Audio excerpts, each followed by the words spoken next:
गदीर के सिलसिले से जो फजीलत है, जो अहमियत है, हदीस की रोशनी में हमारे नाज़रीन के लिए आप पेश करें।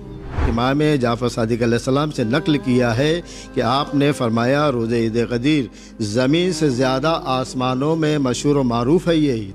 आज ईद गदीर मनाना चाहिए। आज नौजवान इतना गाफिल है, अपने मोबाइल में इतना गाफिल है कि उसको पता ही नहीं कि क्या है, और वो शिकायत करने बैठा हमारे उलमा की। मुकद्दमात जो है ईद उल फित्र के, ईद उल ज़ुहा के मौजूद होते हैं। जैसे अभी ईद कुर्बान आने वाली है, उसके लिए लोग जानवर का इंतज़ाम कर रहे हैं। ईद उल फित्र आने वाली है, उसके लिए कपड़े का इंतज़ाम है। तो हमारा मकसद ये है कि ईद गदीर के दिन।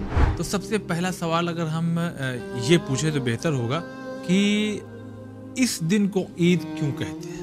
कब वो हुआ यौमुन अकमलल्लाहु बिही दीन, और वो दिन है कि जिस दिन परवरदिगार आलम ने अपने दीन को मुकम्मल किया।